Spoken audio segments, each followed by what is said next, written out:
nome é Ana Dias e hoje a gente vai aprender um pouco mais sobre a conquista dos espanhóis ao Império Azteca. Vamos dar destaque um pouquinho ali na religião, na violência e aprofundar um pouco mais o conteúdo aprendido em sala de aula. Vem com a gente! Antes de começar essa videoaula, vamos ver o quanto vocês lembram do conteúdo dado em sala de aula acerca desse assunto.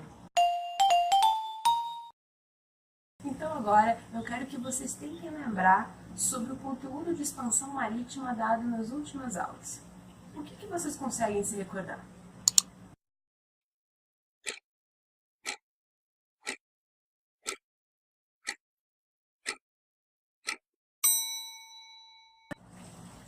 Agora que vocês tentaram lembrar um pouquinho mais do conteúdo, eu quero que vocês discutam com o colega do lado o que vocês lembram de colonização da América.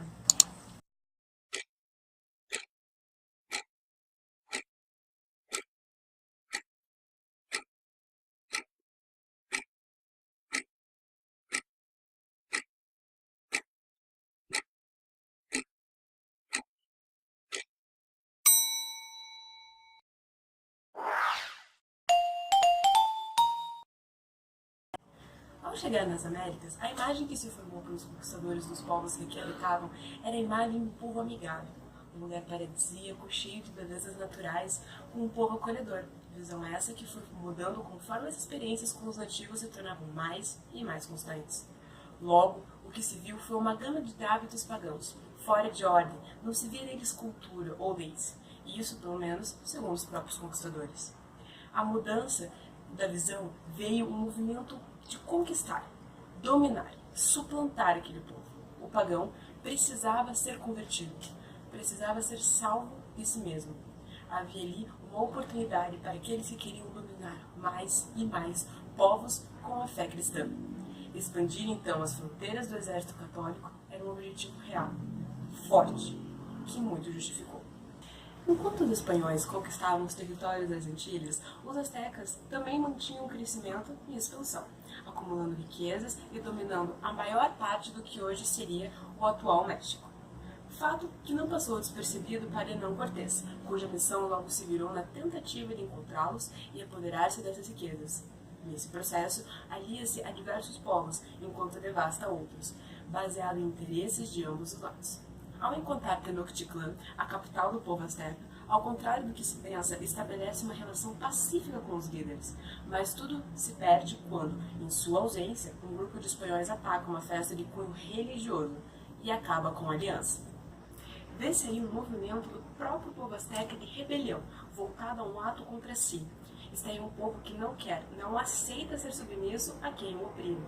Acertar o culto religioso, a religião, o aspecto tão vital e fundamental da cultura asteca, foi mais do que suficiente para quebrar a aliança formal. Mesmo vencido pelos espanhóis em 1521, existem diversos relatos astecas sobre o período, ainda que contaminados, vistos serem sido datados depois da conquista, os quais, por si só, já rendem uma rica versão dos fatos pela boca dos derrotados.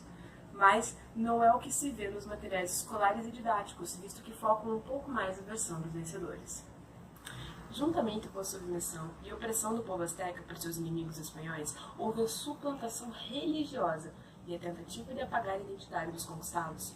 Havia uma tentativa de doutrinar esses povos a fim de tornar sua dominação mais fácil. Transformar a religião, a cultura, seria transformar a sociedade como quisessem. A conquista que empreendiam era uma conquista mais que militar. Era uma conquista espiritual, cujo cunho violento, opressor, era justificado por uma roupagem salvadora e redentora dos pagãos. A conquista espiritual da sociedade asteca por parte dos espanhóis resultou em uma desestruturização da sociedade como um todo. Ao invadir um espaço sagrado, ocorreu uma fragilização das identidades desses sujeitos. Fez com que as opressões fossem mais fáceis. Isso, uma vez que para a sociedade asteca, a religião era de extrema importância e fortemente ligada à sociedade. A imagem de quem era, a identidade de seu povo, era moldado em torno da religião. Destruí-lo, anulá-lo, afetou muito a maneira pela qual existiam. No vídeo de hoje, aprendemos como a religião e a violência foram empregadas na conquista e dominação do Império Azteca. Como já foi mencionado para o conquistador Hernán Cortés, acabar com a religião e com a cultura do povo asteca, elementos vitais para a estrutura da sociedade indígena, era equivalente a destruir suas formas de pensar e agir. Somando-se a isso, há posteriormente o ensino do cristianismo, que visava acabar com a cultura e com os costumes passados, e por consequência pacificar os nativos, garantindo a estabilidade e pedindo revoltas e rebeliões. Além do mais, os indígenas que morreram e ficaram feridos durante o conflito, os que sobreviveram, sofreram agressões ao seu modo de viver e suas tradições. Assim, a violência ocorria em diversas formas e faces, transcendendo a barreira do sofrimento físico e alcançando a violência psicológica e cultural.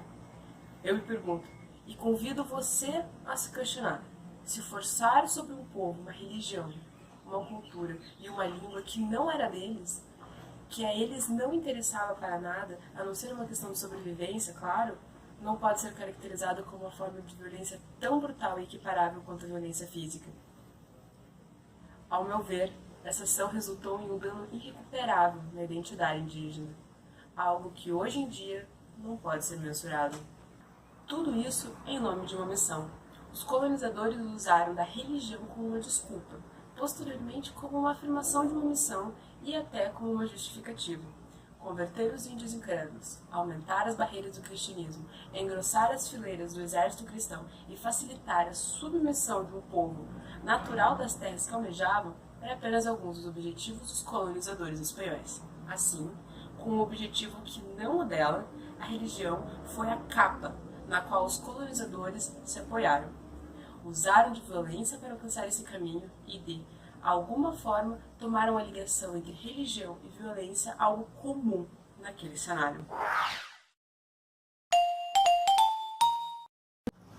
Agora que nós já vimos bastante sobre o cenário da conquista espanhola dos astecas, vamos fazer algumas atividades. Que tal pensarmos um pouco mais sobre esse conteúdo?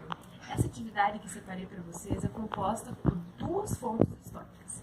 A primeira é um trecho de um relato de quem viveu no período da conquista espanhola sobre a América, e a segunda é uma pintura, que retrata os resultados do primeiro contato dos europeus com os indígenas, ainda na região que foi denominada Vera Cruz, anterior à chegada ao Império Azteca.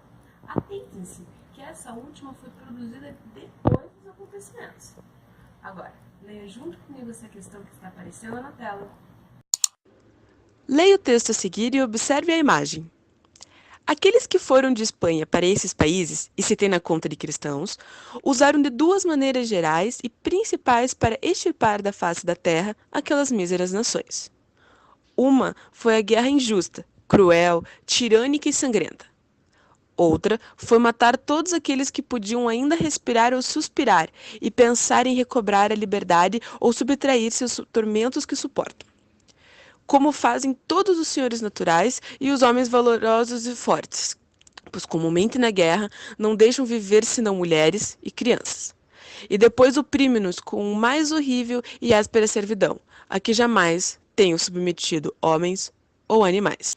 Las Casas, Frei Bartolomeu de O Paraíso Destruído, brevíssima relação da destruição das Índias, 1552, Porto Alegre, LEPM 2001, imagem 1. O desembarque dos espanhóis em Vera Cruz, de Daniel Rivera.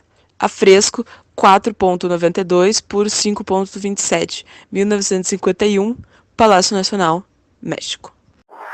O trecho do texto de Las Casas e o afresco de Daniel Rivera demonstram a conquista espanhola e o processo de dizimação da população indígena americana por parte dos espanhóis. Além da guerra, os processos de trabalho e o controle disciplinar impostos resultaram na morte de milhões de habitantes nativos da América. A partir do que foi exposto na videoaula e no conteúdo explicado dentro da sala de aula, vocês devem interpretar o texto e a imagem, apontar as consequências da conquista espanhola sobre o Império Azteca durante o século XVI, ressaltando quais foram as perdas materiais e imateriais da colonização e como pode ser observado o uso da violência física e simbólica durante o contato do Velho Mundo com o Novo Mundo. A atividade será realizada em grupos, seguindo as orientações do seu professor e de sua professora, sendo corrigida pelos mesmos. Ficamos por aqui. Espero que vocês tenham gostado. Bons estudos e até a próxima!